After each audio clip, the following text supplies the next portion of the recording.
Macaulay शिक्षा का अग्रदूत नहीं। आज हम इस पर विचार कर रहे हैं।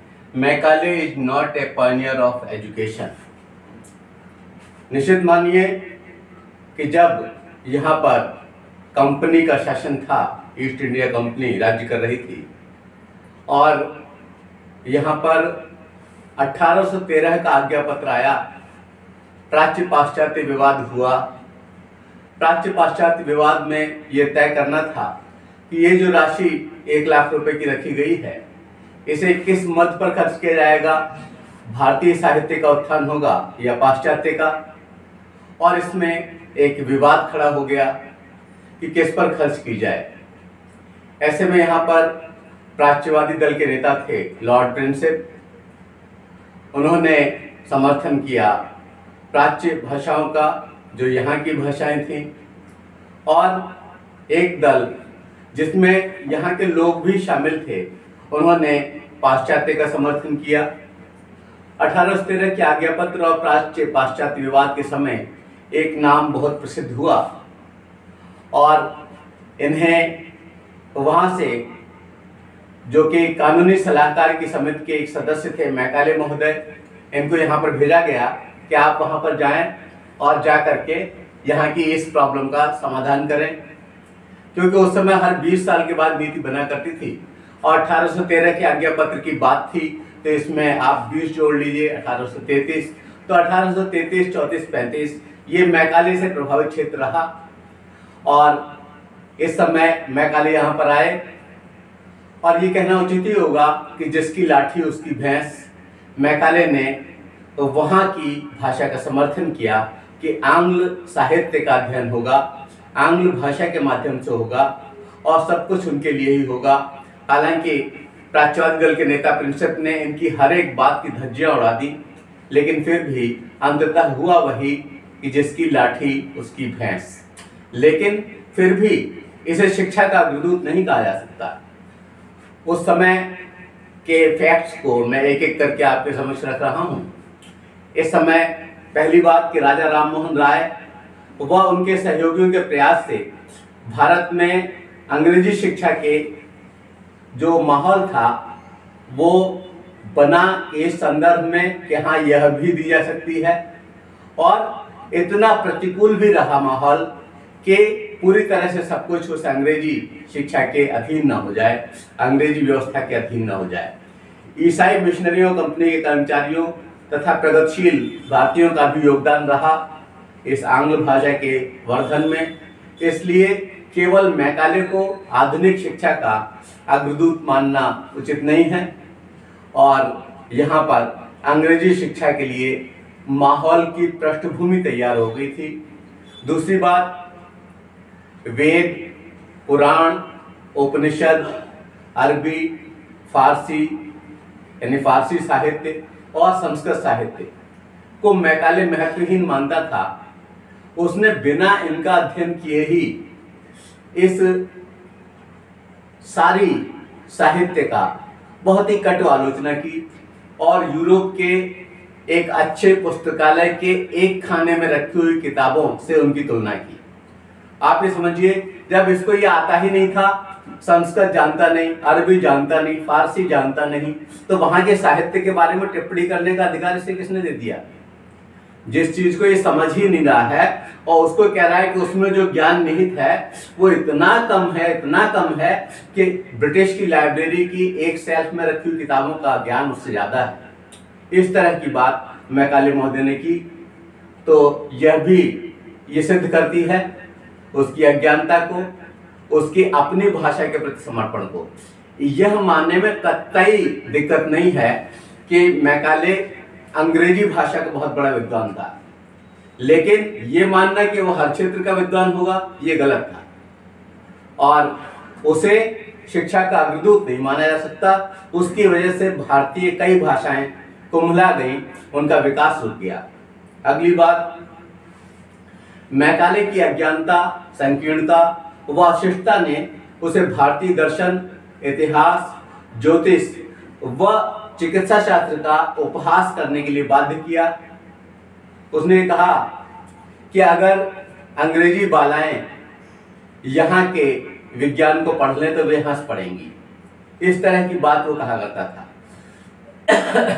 और उसकी नीति सदा से दुर्भावनापूर्ण थी। वो एक जब सभा के बीच होता था, लोगों के बीच होता था, तो कहता था कि यहाँ की भाषाएं और अंग्रेजी दो बहनों की तरह से हैं और ये विकास के विभिन्न सोपान तय करेंगी। जिस तरह से दो बेलें एक दूसरे का सहारा लेकर के ऊपर चढ़ती हैं, उसी तरह से इनका विकास होगा। लेकिन उसके मन में बहुत सारा पाप था और इस पाप की वजह से वो अलग तरह की बात करता था और अलग तरह का व्यवहार करता था। और इसीलिए लॉर्ड एक्टन ने इस संबंध में कहा, वे कहते हैं कि he knew nothing respectable before the 17th century, nothing of foreign history, religion, philosophy, science and art. वो कह रहे हैं कि 17वीं शताब्दी से पहले का इसका कुछ ज्ञानवान नहीं था और वह बात यही कि वह एक अधिकारी के रूप में आया था, उसे विवेचना करनी थी। इन्होंने जो कुछ अभी एक्टन महोदय ने आंग्ल भाषा में कहा उसका हिंदी वर्जन समझ लें। वह 17वीं शताब्दी के पूर्व के विषय में वस्तुतः कुछ नहीं जानता था और न ही विदेशी इतिहास, धर्म, दर्शन, विज्ञान और कला के विषय में कुछ जानता था।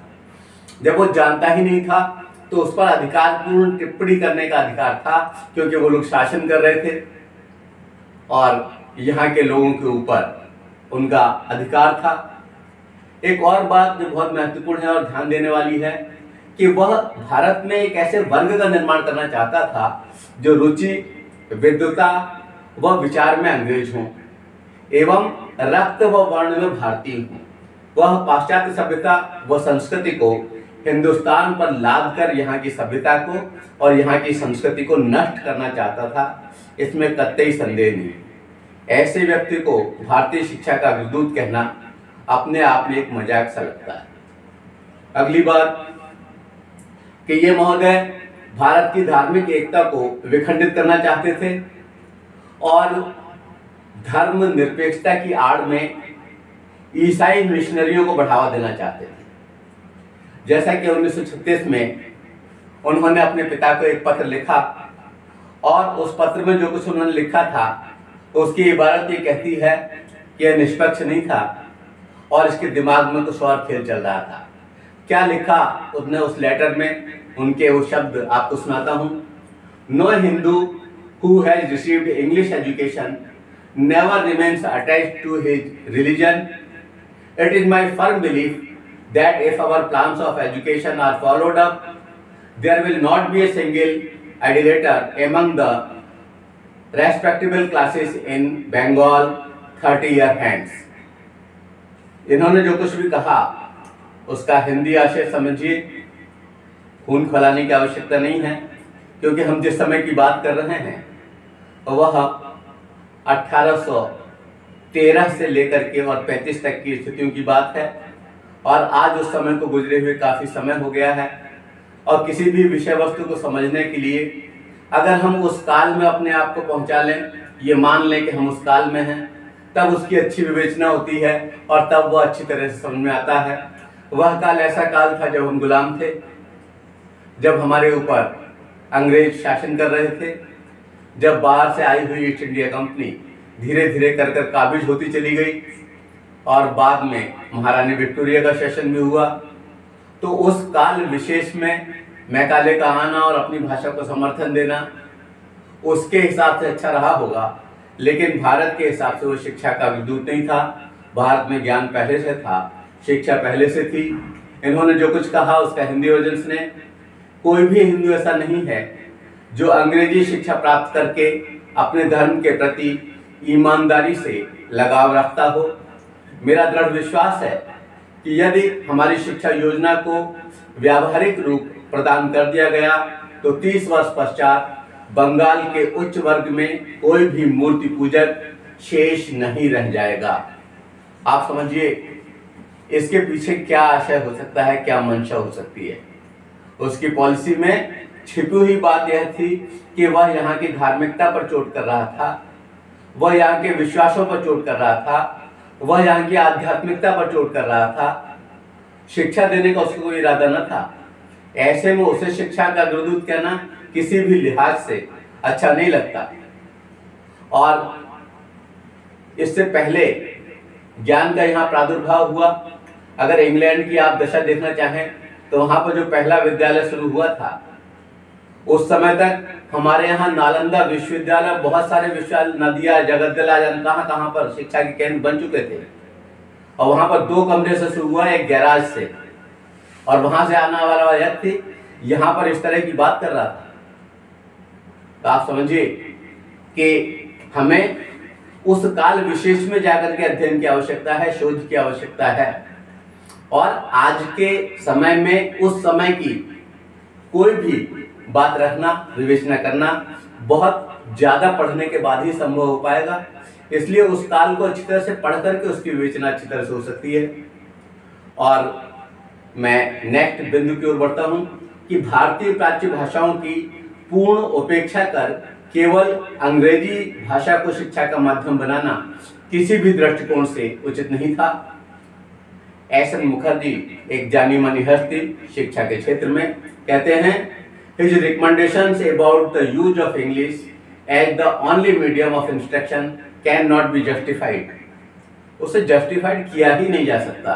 और एस.एन. मुखर्जी ने अपनी इसी पुस्तक में 81 नंबर पृष्ठ पर इस बात को लिखा, जिसका हिंदी अर्थ है कि शिक्षा के माध्यम के रूप में केवल अंग्रेजी भाषा के उपयोग की उसकी संस्कृति औचित्यपूर्ण नहीं हो सकती है। तो जब यहाँ के विद्वान इस बात को स्वीकार कर रहे हैं, जब सारा जनमानस इस बात को स्वीकार कर रहा है, जब उस कालखंड के लोग इस बात को स्वीकार कर रहे हैं, तो उसे अग्रदूत मानने का औचित्य भी नहीं है। एक और बात कि पाश्चात्य ज्ञान विज्ञान के प्रचार प्रसार ने भारतीय जनता को इतना अधिक प्रभावित किया कि उन्हें अपना व देश का ध्यान ही न रहा, जिससे भारत अधिक समय तक गुलाम बना रह सका। आप ये समझिए, स्थितियां इतनी खतरनाक थीं और उसमें यहाँ का भोला जनमानस बड़ी जल्दी गुमराह हो रहा था। यहाँ से कच्चा माल सारा का सारा बाहर जा रहा था और तैयार माल यहाँ पर कई गुने दाम में बेचा जा रहा था। लेकिन यहाँ की आवाम, यहाँ की जनता, यहाँ के भूखे लोग उनकी कृपा पर निर्भर होते चले गए और उनकी हर बात में उन्हें अच्छा ही लगने लगी, जबकि उनका जो व्यवहार यहाँ के लोगों के प्रति था वह भी किसी भी तरह से अक्षम्य नहीं था। ऐसी स्थिति में ये सोचना कि मैकाले हिंदुस्तान के लोगों के लिए कुछ कर सकेगा या करने की इच्छा रखता है, यह अपने आप में हास्यास्पद है। इसलिए बहुत आवश्यक है कि हम बहुत जल्दबाजी में न रहें और ये कहने से बचें कि वह शिक्षा का अग्रदूत था। यहाँ पर जिस देश में वह रह रहा था, वहीं की भाषाओं की उपेक्षा, वहीं के साहित्य की उपेक्षा, भारतीय ज्ञान और विज्ञान पर उसने एक छद्म आवरण डाल दिया। जबकि भारत के श्रीमद् भगवद गीता जैसे ग्रंथ का बाद में विश्व के अनेक भाषाओं में अनुवाद हुआ। हमने नहीं कहा अनुवाद करो, उन देशों को महसूस हुआ कि इसमें कुछ ऐसा है और इसलिए इसके अनुवाद की व्यवस्था की गई। जब किसी ग्रंथ का जबरदस्ती अनुवाद कराया जाए, अनुवाद करके प्रतियां प्रस्तुत की जाए, तो बिल्कुल अलग बात होती है। और जिस ग्रंथ का औचित्य होता है उसको लोग तलाश करते हैं और उसका अपनी भाषा में अनुवाद कराते हैं, देखते हैं कि इससे क्या लिया जा सकता है। और इसीलिए 1904 में लॉर्ड कर्जन ने मैकाले के संदर्भ में कहा, ever since the cold breath of Macaulay rhetoric passed over the field of Indian language and the Indian textbooks, the elementary, ये education of the pupils in their own tongue, shriveled and penned। पूरी बात का आशय यह है कि Lord Curzon महोदय भी इस बात के लिए एग्री थे कि जो सोच थी मैकाले की, उससे भारतीय भाषाओं में एक तरह का जमाव आ गया, ठहराव आ गया, शीतलहर जैसी स्थिति हो गई और इससे उनका विकास एक तरह से रुक गया। शब्द बहुत कीमती हैं। एक बार पुनः आप सुने कि ever since the cold breath of Macaulay rhetoric passed over the field of Indian language and the Indian textbooks of elementary education of the pupils in their own tongue, shriveled and penned।